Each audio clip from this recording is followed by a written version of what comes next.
જ્યાંથી લોકોને સુરક્ષાના વચનો મળે છે, જ્યાંથી લોકો ન્યાયની આશા રાખે છે, એ યુનિયમથી જો પ્રજાને ડરવું પડે તો પ્રજા ક્યાં જાય? આવું એટલે કહેવું પડી રહ્યું છે કેમ કે ભાવનગરમાંથી એક ચોંકાવનારી ઘટના સામે આવી છે, જેના સાંભળતા જ લોકો ડરી જાય છે. ઘટનાની વિગતે વાત કરશું. નમસ્કાર, હું છું પ્રથમ મોદી, આપ જોઈ રહ્યા છો નિર્ભય ન્યૂઝ. ભાવનગરમાંથી કેવી ઘટના સામે આવી છે જે ગુજરાતમાં પોલીસની છબી પર કાળો કલંક લગાવે છે?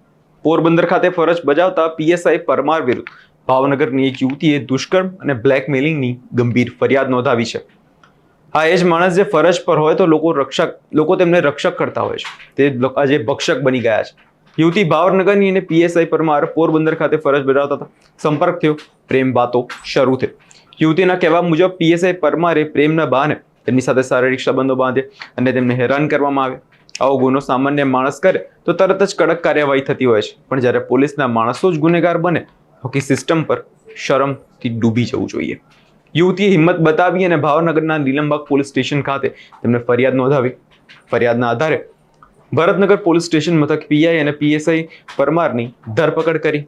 પણ અહીં પ્રશ્ન શું એ છે કે ધરપકડ પૂરતી છે કે પોલીસ વિભાગની અંદર રહેલા આવા રાક્ષસોને બહાર લાવવાનો સમય આવ્યો નથી? ગુજરાતની પોલીસ પર લોકો વિશ્વાસ રાખે છે, પણ હવે એ જ વિશ્વાસ ધીરે ધીરે તૂટતો જતો જાય છે. આ પહેલો બનાવ નથી, કેટલાય કેસો આવા સામે આવતા હોય છે. આપણે જોતા હોઈએ છીએ પોલીસે દુષ્કર્મના બનાવો કરતી હોય છે. અને સૌથી મોટો પ્રશ્ન આખરે આપણા ગૃહમંત્રી હર્ષ સંઘવી સાહેબ શું કરી રહ્યા છે? જ્યારે રોડ પર ટ્રાફિક કેમેરા બગડે ત્યારે તરત જ ટ્વીટ કરતા હોય છે, પણ જ્યારે આવો કોઈ પોલીસ કર્મચારી કોઈ મહિલા સાથે દુષ્કર્મ કરે છે ત્યારે તમે સાહેબ કેમ ચૂપ છો? બાકી હોય ત્યારે તો તમે વધારે ટ્વીટ કરતા હો, સોશિયલ મીડિયા પર તો આપ ઘણા એક્ટિવ છો. પ્રજાના રક્ષક જ જો ભક્ષક બને તો લોકો કોની પર વિશ્વાસ રાખશે? પહેલા નજર કરો તે દ્રશ્યો પર.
ગુજરાતના યુવાનો આજે પોલીસમાં જોડાવાનું સપનું જોતા હોય છે, પણ આવી ઘટનાઓ એ સ્વપ્નને શરમજનક બનાવે છે. કેમ કે ગુજરાત સરકાર અને હર્ષ સંઘવી સાહેબ આ ઘટનાને ઉદાહરણરૂપ બનાવે તો કંઈક થાય.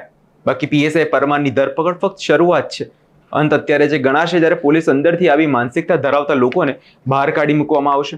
કારણ કે જે રક્ષક હોય છે તે પોલીસ પર લોકો વિશ્વાસ રાખતા હોય છે કે ભાઈ અમે બહાર છીએ તો પોલીસને લીધે સેફ છીએ, પણ તે જો આવા કામ કરે તો લોકો કોની પર વિશ્વાસ રાખશે?